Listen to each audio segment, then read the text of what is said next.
Assalamualaikum warahmatullahi wabarakatuh.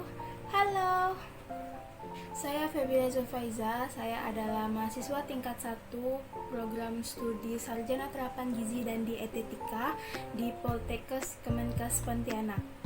Topik yang akan saya bahas hari ini yaitu tentang susu. Susu merupakan salah satu minuman yang memiliki kandungan gizi yang tinggi. Susu biasanya berasal dari hewan ternak atau tumbuhan. Contohnya seperti sapi, kambing, domba, dan kedelai. Susu pada zaman ini sudah banyak dijual dimanapun karena susu merupakan produk unggulan yang diminati di semua kalangan, di kalangan anak-anak, kalangan remaja, kalangan dewasa, bahkan kalangan lansia.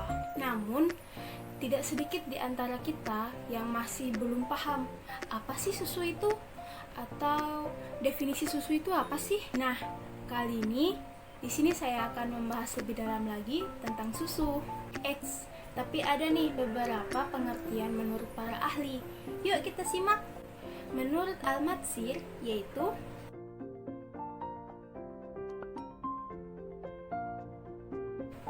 menurut Sumo Prastowo yaitu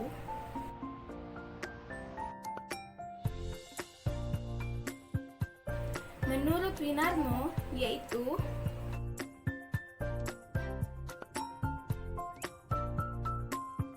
menurut Sedia Utama yaitu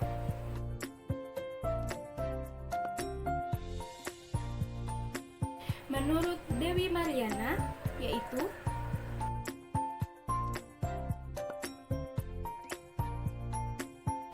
dan menurut Wikipedia yaitu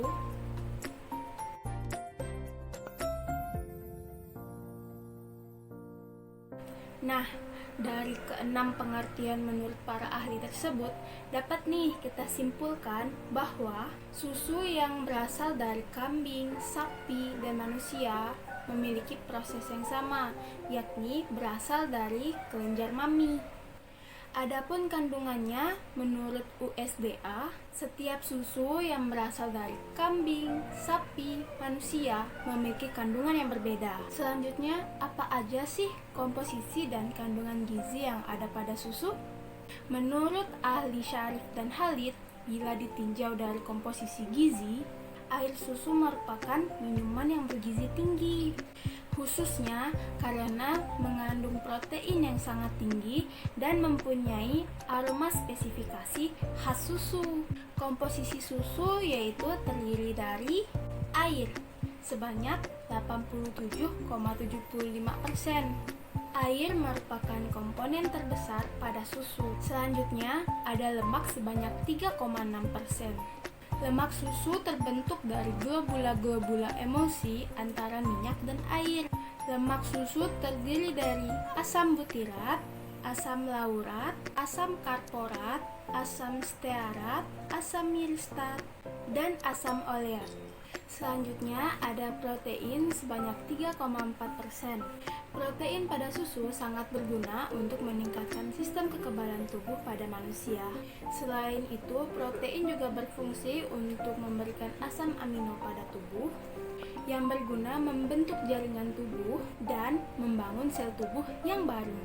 Selanjutnya ada karbohidrat atau laktosa sebanyak 4,5%. Laktosa adalah karbohidrat utama pada susu. Laktosa tidak semanis gula tebu. Daya larutnya yaitu 20% pada suhu kamar. Laktosa atau gula susu menyebabkan air susu terasa manis. Laktosa adalah karbohidrat. Tanpa adanya karbohidrat, tubuh akan terasa cepat lelah, lemah, lesu, dan letih. Laktosa tidak terlalu manis, maka dari itu cukup aman untuk dikonsumsi oleh para penderita diabetes. Selanjutnya mineral sebanyak 0,75%. Susu bila dikeringkan kemudian residunya dibakar, maka akan tertinggal serbuk putih. Nah, serbuk inilah mineral dari susu. Kemudian bila ditimbang secara hati-hati, didapatkan persentase sekitar 0,7.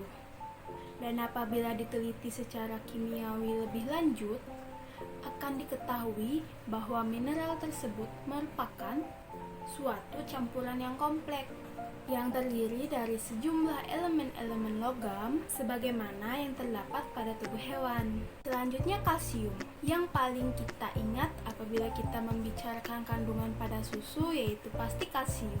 Sumber tertinggi kalsium terdapat pada susu. Kalsium adalah nutrisi yang tergantung pada kelompok mineral yang memiliki fungsi untuk mempercepat proses. Sumber tertinggi kalsium terdapat pada susu.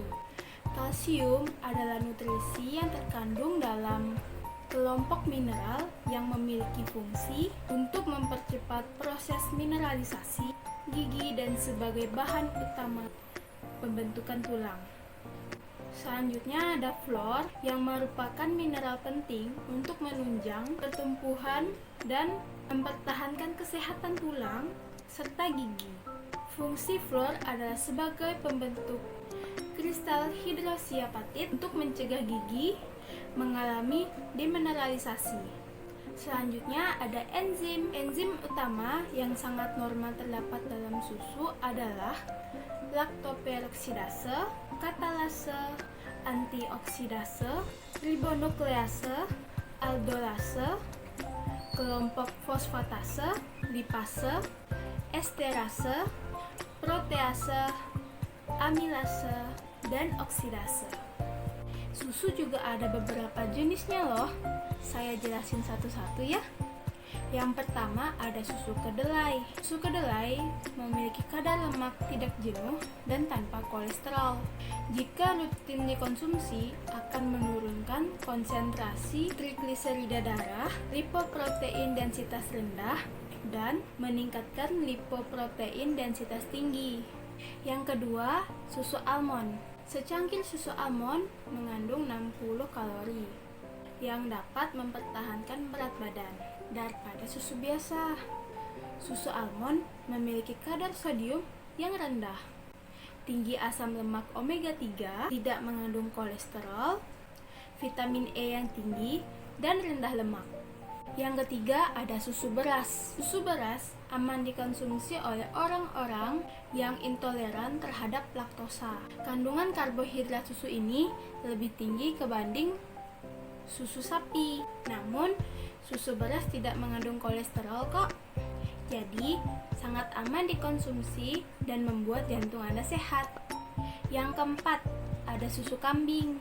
Keunggulan susu kambing yaitu lebih rendah gula dan kandungan kalsium dan magnesiumnya lebih tinggi, serta kandungan protein, kalium, dan vitamin A juga lebih tinggi, sehingga dapat memenuhi kebutuhan nutrisi tubuh sehari-hari. Yang kelima ada susu kerbau. Kandungan lemak pada susu kerbau mencapai 2 kali lipat pada susu sapi. Kalsium pada susu ini juga lebih tinggi. Namun dibandingkan susu sapi, susu kerbau dapat lebih awet disimpan dalam waktu yang cukup lama. Yang keenam ada skim milk. Skim milk adalah jenis susu yang memiliki kandungan lemak paling sedikit, yang berkisar antara 0,05%. Kalorinya sekitar 80-90%. Susu ini juga disebut dengan zero fat milk. Orang-orang yang sedang diet banyak mengkonsumsi susu jenis ini. Meski begitu, tidak dianjurkan untuk anak-anak usia di bawah 5 tahun untuk mengkonsumsi susu ini ya. Selanjutnya, yang ketujuh ada susu UHT atau ultra high temperature. Umumnya, susu dipanaskan dengan suhu 70 derajat Celcius selama 15 detik. Namun, susu UHT justru dipanaskan pada suhu sekitar 135 derajat Celcius selama 1-2 detik. Proses ini membuat susu UHT memiliki unsur simpan yang panjang. Jika dilihat dari segi nutrisi, susu UHT tidak jauh beda dengan susu murni. Daya simpan susu ini hanya bisa bertahan selama 3-4 hari setelah kemasan dibuka. Yang kedelapan, susu murni. Susu murni atau fresh whole milk adalah hasil perahan sapi yang tidak dikurangi atau dilebihkan atau ditambahkan dengan bahan apapun dan tidak melibatkan proses apapun. 9. susu steril. Yang ke-10 ada susu evaporasi.